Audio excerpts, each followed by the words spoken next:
ശ്രീ രാജു വാഴക്കാല, ഒരു പൊതുമേഖലാ സ്ഥാപനം നശിച്ച് നാറാണക്കല്ല് പിടിക്കുന്ന ഒരു സാഹചര്യത്തിലേക്ക് സമരങ്ങൾ തുടർന്നു പോകുക, അവിടെ ജീവനക്കാർക്ക് മറ്റൊരു വഴിയിൽ ആത്മഹത്യ ചെയ്യേണ്ടി വരിക. പക്ഷെ അതിനേക്കാൾ എല്ലാം ഉപരിയായിട്ട് പറഞ്ഞു വരുമ്പോൾ ഇതിനകത്ത് കൃത്യമായ മാനേജ്മെന്റിലെ പലരും നടത്തിയ തട്ടിപ്പ്, വെട്ടിപ്പ്, കോടിക്കണക്കിന് രൂപയുടെ തട്ടിപ്പ് മറച്ചു വെച്ചിരിക്കുന്നത്, അനാവശ്യമായിട്ട് യന്ത്രസാമഗ്രികൾ വാങ്ങിച്ച് ആ കണക്ക് പോലും പൂഴ്ത്തിവെച്ചിട്ടുണ്ടാകണം. അങ്ങനെ വലിയൊരു അന്വേഷണം നടക്കേണ്ട ഒരു വലിയ തട്ടിപ്പിന് ഇരയാകുന്നു ഒരുപാട് തൊഴിലാളികൾ എന്നുള്ളതാണ്. ഇങ്ങനെയെല്ലാം ഒരു അവസ്ഥ ഉണ്ടാകുമ്പോൾ ഇതൊന്നും സർക്കാരിന്റെ മുന്നിൽ എത്താതെ പോകുന്ന വിഷയമല്ല. ഇതെല്ലാം സർക്കാരിന്റെ മുന്നിലുണ്ട്. സർക്കാർ കണ്ണടച്ചിരുട്ടാക്കുന്നു. അപർണ, ആദ്യമായിട്ട് മരണപ്പെട്ട ഉണ്ണി ചേട്ടന്റെ കുടുംബത്തിലെ അഗാധ ദുഃഖത്തിൽ പങ്കുചേരുന്നു. ഇവിടെ ഈ ചർച്ചയിൽ വന്നിരിക്കുന്നത് ഇപ്പൊ മരണപ്പെട്ടപ്പോ തൊഴിലാളിയെ വലിയൊരു പുണ്യാളന പോലേക്ക് അദ്ദേഹം മരണപ്പെട്ടു പോയി, അദ്ദേഹത്തിന്റെ കുടുംബത്തെ മറന്നു. ഇവിടെ ഈ കമ്പനിയുമായി ബന്ധപ്പെട്ട് നമ്മൾ ഒരു കമ്പനിയിലെ സംഭവം ചർച്ച ചെയ്തത് കേരളത്തിലെ പൊതുമേഖലാ സ്ഥാപനങ്ങളുടെ കണക്കെടുത്തു കഴിഞ്ഞാൽ 2011-16 കാലഘട്ടത്തിൽ ഉണ്ടായിരുന്ന എത്ര പൊതുമേഖലാ സ്ഥാപനങ്ങളാണ് ലാഭത്തിൽ പ്രവർത്തിച്ചുകൊണ്ടിരുന്നത്? വിരലെണ്ണാവുന്ന കമ്പനികളാണ് ലാഭത്തിൽ പ്രവർത്തിച്ചിരുന്നത്. അതിപ്പോ 2016 ശേഷം 8 വർഷത്തിന് ഇടയിൽ ഇന്നത്തെ കേരളത്തിലെ പൊതുമേഖലാ സ്ഥാപനങ്ങളിൽ എത്ര ലാഭത്തിൽ പ്രവർത്തിക്കുന്നുണ്ട്? ഞാനൊരു ചെറിയൊരു വിരാശ പ്രവർത്തകനാണ്, എന്റെ കയ്യിലും രേഖകളുണ്ട്.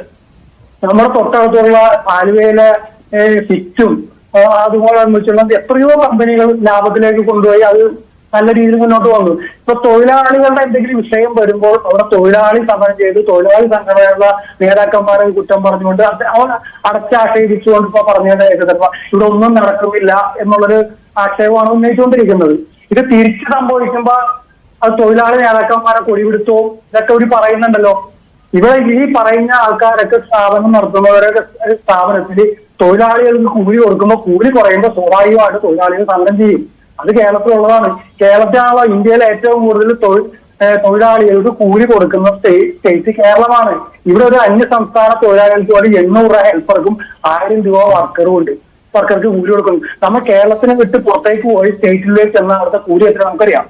ഇവിടെ കേരള സർക്കാരിനെ ഇവിടുത്തെ തൊഴിലാളികളെയൊക്കെ ചീത്ത പറഞ്ഞുകൊണ്ട് അന്യ സംസ്ഥാനത്ത് തൊഴിൽ സ്ഥാപനങ്ങൾ തുടങ്ങാൻ പോയവരുടെയൊക്കെ സ്ഥിതി എന്താണെന്ന് നമുക്കറിയാം. അവിടെ എന്തുകൊണ്ടാണ് അവർ ഇവിടുന്ന് വിട്ടുപോയത്? അവിടെ നമ്മുടെ തൊഴിലാളികൾ നന്നാക്കാൻ വേണ്ടി ഒന്നുമല്ല. അവിടെ 350-250 രൂപയ്ക്ക് തൊഴിലാളികൾക്ക് ജോലി ചെയ്യാൻ കിട്ടും. അപ്പൊ അവിടെ തൊഴിലാളികളുടെ എന്താണ് വെൽഫെയറിന് വേണ്ടിയല്ല, മുതലാളിയുടെ ലാഭം വർദ്ധിപ്പിക്കാൻ വേണ്ടി തന്നെയാണ്. എന്തുകൊണ്ട് ഇവിടെ ഒരു കമ്പനി തുടങ്ങാത്തത്? ഇവിടെ ഈ പറഞ്ഞ പോലെ തൊഴിലാളികൾക്ക് കൂലി കുറഞ്ഞ സ്വാഭാവികമായിട്ടും തൊഴിലാളികൾ കൂലി കൂടുതൽ ചോദിക്കും. അത് ഓരോ വർഷം അവരുടെ എഗ്രിമെന്റും കാര്യങ്ങളൊക്കെ പരിപാലിച്ച് മുന്നോട്ട് കൊണ്ടുപോകണം. അവിടെ വരുമ്പോ തൊഴിലാളികൾ എന്താ പറയുക നേതാക്കന്മാരെ മോശക്കാരും അല്ലാത്തപ്പോ തൊഴിലാളികൾ നന്നായിട്ട് വരും. ഇപ്പൊ നവീൻ ബാബുവിന്റെ മരണവുമായി ബന്ധപ്പെട്ട് നമുക്കറിയാം എന്തൊക്കെയാണ് ഇവിടെ കേരളത്തിൽ ഒരു മാധ്യമ രംഗത്തു നിന്നും ഉണ്ടായിക്കൊണ്ട് നമുക്ക് എല്ലാവർക്കും അറിയാം. അതുപോലെ തന്നെയാണ് ഇപ്പൊ 15 വർഷത്തിനായി നഷ്ടത്തിലാണ് കമ്പനി എടുക്കുന്നുണ്ട്. 250 കോടി രൂപ സഞ്ചിത നഷ്ടം. 10 മാസമായിട്ട് ശമ്പളമില്ല. ഇത്തരം കാര്യങ്ങളൊക്കെ ഉണ്ടായിട്ടും സംസ്ഥാന സർക്കാർ പാക്കേജ് വ്യവസായ വകുപ്പ് പ്രഖ്യാപിച്ചപ്പോൾ ആ എന്താ പറയുക പാക്കേജിനെതിരെ കോടതിയിൽ പോയും അതിനെ പാക്കേജിനെതിരെ അല്ല കോടതിയിൽ പോയതെന്നാണ്. അല്ല, അങ്ങനെ ഒരു വെർഷനാണ്. ഇതൊരു ഭയങ്കര ജനറലൈസേഷൻ ആണ് ശ്രീ രാജു വാഴക്കാല, ഭയങ്കര ജനറലൈസേഷൻ ആണ് നടത്തുന്നത്. ഞാൻ ചോദിക്കട്ടെ, അങ്ങനെ അങ്ങോട്ടും ഇങ്ങോട്ടും ഈ തർക്കങ്ങളല്ലാതെ അവിടെ ഇരിക്കുന്ന ഒരു മുഖാന്തരേക്ക് പറയും. ഞാനും പറയും അല്ല, ഇതിൽ സർക്കാരിനറിയാം, വ്യവസായ വകുപ്പിനറിയാം, വ്യവസായ മന്ത്രിക്ക് ഈ വിഷയങ്ങളെല്ലാം അറിയാമെന്നാണ് പറയുന്നത്. ഞാനത് പറഞ്ഞത് അവിടുത്തെ മാനേജ്മെന്റിന്റെ പിടിപ്പുകേട് തന്നെയാണ് അദ്ദേഹത്തിന് മരണത്തിലേക്ക് കൊണ്ടെത്തിച്ചത്. അപ്പൊ മാനേജ്മെന്റ് ആ ഫാക്ടറി നടത്തിക്കൊണ്ടുപോകാൻ പ്രാപ്തരല്ല എന്ന് തന്നെയാണ് ഇതിനു മുമ്പ് നമുക്ക് വകുപ്പിന് ഉത്തരവാദിത്തമില്ലേ? വകുപ്പിനില്ലേ ഉത്തരവാദിത്തം? മാനേജ്മെന്റിന് മാത്രമേ ഉള്ളൂ. മാനേജ്മെന്റ് ഈ തോന്നുംപടി പ്രവർത്തിക്കാൻ അനുവാദം കൊടുക്കുന്ന വകുപ്പിനില്ലേ ഉത്തരവാദിത്തം? അതുകൊണ്ടാണല്ലോ പാക്കേജ് എന്ന നിലയിൽ ഇവർ തൊഴിലാളി സംഘടന നേതാക്കന്മാരായിട്ട് ചർച്ച നടത്തിയെന്ന് പയ്യന്നീശ്വര നേതാവ് പറഞ്ഞിരിക്കുന്നത്. എന്തുകൊണ്ട് മറ്റ് തൊഴിലാളി സംഘടനകളുടെ നേതാക്കന്മാരുടെ വാദങ്ങളും അവരുടെ പ്രസ്താവനകളും മുന്നോട്ട് പറഞ്ഞു കേട്ടില്ല? എന്തുകൊണ്ടാണ് ഇങ്ങനെ ഈ പാക്കേജിനെതിരായിട്ടോ അല്ലെങ്കിൽ ശമ്പളം കിട്ടാത്തതിനെതിരായിട്ടോ പോയിട്ടില്ല? ഇതിനോടനുബന്ധിച്ച് മറ്റൊരു വാദം കേട്ടിരുന്നത് ഇതിന് കുറച്ച് ഭൂമി എടുത്തുകൊണ്ട് ഇൻഫോ പാർക്കിലേക്ക് അതിന്റെ വികസനത്തിന് ഉപയോഗിച്ചുകൊണ്ട് ആ പണം ഉപയോഗിച്ച് ഈ കമ്പനിയെ നിരോധിക്കാനും അവരെ ശമ്പളം കൊടുക്കാനൊക്കെ ഒരു പാക്കേജ് മാധ്യമങ്ങളിലൂടെയൊക്കെ നമ്മൾ കേട്ടപ്പോൾ അറിവ് മാത്രമേ നമുക്കുള്ളൂ. നമ്മുടെ കമ്പനിയിൽ പോയി ചർച്ചകൾ പങ്കെടുത്തിട്ടില്ല. അപ്പൊ അങ്ങനെയും വാദങ്ങളുണ്ട്. ഇപ്പൊ യഥാർത്ഥ വസ്തുതകൾ എന്താണെന്ന് ഈ പറഞ്ഞ പോലെ മാനേജ്മെന്റും തൊഴിലാളി സംഘടനകളും വകുപ്പും എല്ലാവരും ഇന്ന് ചർച്ച ചെയ്ത് കൊണ്ടുവന്നാൽ മാത്രമേ നമുക്കറിയാം. നമ്മളിപ്പോ അങ്ങോട്ടും ഇങ്ങോട്ടും ഇപ്പൊ കേരളത്തിൽ ഒന്നും നടക്കുന്നില്ല എന്നുള്ള വാദം അപ്പുറത്തുള്ള ബെന്നി ജനപക്ഷവും എനിക്ക് ഹരിദാസൊക്കെ പറയുന്നുണ്ട്. ഇതൊക്കെ നമുക്ക് വേണമെങ്കിൽ ഇപ്പൊ ഞാനും ഇവിടെ ചീത്ത പറഞ്ഞാൽ ഞാൻ പറയുന്നത് എനിക്ക് ഒരുപാട് ലഭിക്കുന്നിരിക്കും. നമ്മൾ പക്ഷെ കേരളത്തിൽ നടക്കുന്ന വസ്തുതകളായിട്ട് നോക്കി കാണണം. ഇവിടെ എല്ലാം നടക്കുന്നില്ല എന്നൊന്നും പറയരുത്. വ്യവസായ സ്ഥാപനങ്ങൾ ചെറുകിട വ്യവസായ സ്ഥാപനങ്ങളും ഒരാൾ വെച്ച് തുടങ്ങുന്ന സ്ഥാപനങ്ങളും ഒക്കെ നടക്കുന്നുണ്ട്. പിന്നെ 60ഓളം സ്ഥാപനങ്ങൾ ഈ കഴിഞ്ഞ 8 വർഷത്തിനിടയിൽ വൻ ലാഭത്തിൽ ഇപ്പോൾ പ്രവർത്തിക്കേണ്ട കിടക്കുന്നത് എന്റെ അടുത്ത് വരിപ്പുണ്ട്. ഞാൻ വിവരാവകാശ നിയമപ്രകാരം ശേഖരിക്കാനും വിട്ടിട്ടുണ്ട്. സംസ്ഥാന സർക്കാർ അതുകൊണ്ട് രണ്ട് ആത്മഹത്യ, ഒരു ആത്മഹത്യാ ശ്രമം, 15 മാസമായിട്ട് ശമ്പളമില്ലാത്തത്, ഈ വിഷയങ്ങളൊക്കെ ഇല്ലാതാവില്ലല്ലോ. ആത്മഹത്യ ഒരിക്കലും നമ്മൾ അംഗീകരിക്കുന്നില്ല. നമ്മൾ പറഞ്ഞല്ലോ അത് ആത്മഹത്യ സംഭവിച്ചു പോയി. അതിന് ഇനി അടുത്തൊരാൾ ആത്മഹത്യ ചെയ്യാതിരിക്കാനും ഈ കമ്പനിയെ എങ്ങനെ മുന്നോട്ട് കൊണ്ടുപോകാൻ തുടർ ചർച്ചകളും അതിന് എന്തൊക്കെ പാക്കേജുകൾ വേണമെന്നുള്ളത് ഒരു മേശയ്ക്ക് ചുറ്റിയിരുന്നുകൊണ്ട് തൊഴിലാളി നേതാക്കന്മാരും ഈ പറഞ്ഞ മാനേജ്മെന്റും വകുപ്പും ഒക്കെ ഇരുന്ന് ശരി, ഞാൻ തിരികെത്താം. ശ്രീ എം കെ ഹരിദാസ്, ഇത് അത്ര എളുപ്പമാണോ?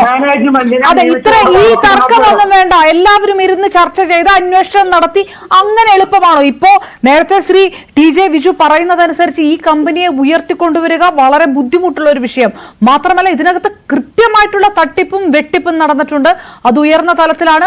ഈ വിഷയങ്ങളൊക്കെ പരാതികളായി നേരത്തെ സർക്കാരിന് മുന്നിലെത്തിയിട്ടുണ്ട്. സർക്കാർ ഇത് ചെവി കൊണ്ടിട്ടില്ല. ഇനി എന്താണ് ചെയ്യുക? ഇനി ഇത് എവിടെ നിന്നാണ് ഇത് തിരിച്ചടക്കുക?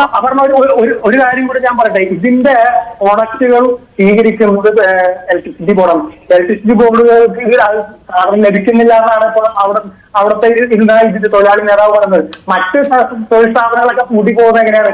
അവരുടെ പ്രൊഡക്ഷനൊക്കെ ഓവർ പ്രൊഡക്ഷൻ, അതുപോലെ പ്രൊഡക്റ്റ് ചെയ്ത സാധനം വിൽപ്പന നടത്താതെ കെട്ടിക്കിടന്നൊക്കെയാണ് പല കമ്പനികളും കൂട്ടിപ്പോകുന്നത്. ഇവിടെ തിരിച്ചാണ്. ഇവിടെ ഉത്പാദിപ്പിക്കുന്നത് കമ്പോളത്തിൽ തയ്യാറ് വരുന്നു. അത് പൂർണ്ണമായി എടുക്കാൻ ഇലക്ട്രിസിറ്റി ബോർഡ് തയ്യാറാണെന്നും ഈ തൊഴിലാളി നേതാവും പറഞ്ഞു. പൊതുവെ അങ്ങനെ നമ്മൾ അവിടുത്തെ സംഭവങ്ങൾ നിരീക്ഷിക്കുന്നത് അത് മനസ്സിലാവില്ല. അപ്പൊ ഇവിടെ മാനേജ്മെന്റിന്റെ ഒരു കെടുകാര്യസ്ഥത കൃത്യമായിട്ട് ഈ കമ്പനി മുന്നോട്ട് കൊണ്ടുപോകുന്നതിൽ മാനേജ്മെന്റ് തെറ്റുപറ്റിയിട്ടുണ്ട്. ആ മാനേജ്മെന്റിന് ഒരു ശക്തമായ നടപടി വകുപ്പെടുത്തിയാൽ ഇപ്പോഴുള്ള മാനേജ്മെന്റില് ഇത് നടത്തിക്കൊണ്ടുപോകാൻ മാത്രമല്ല ഈ പുതിയൊരു മാനേജ്മെന്റിന് വെക്കണമെന്ന് ഇപ്പൊ നമുക്കറിയാം. ശരി ശ്രീ രാജു വാഴക്കാല, അപ്പോഴും MD അറസ്റ്റ് ചെയ്യണമെന്ന് പറഞ്ഞാണ് പ്രതിഷേധം. എന്താണ് ആ വിഷയത്തിലൊക്കെ ആ തരത്തിലുള്ള ഒരു നിലപാടുമല്ല മന്ത്രിയുടെ ഭാഗത്തുനിന്നും ഉണ്ടായിരിക്കുന്നത്. തിരികെ വരാം, ഒരു ചെറിയ ഇടവേള അത്യാവശ്യമാണ്. രാജു 60 ഞാൻ തിരികെ നടക്കണം എന്ന് പറഞ്ഞു.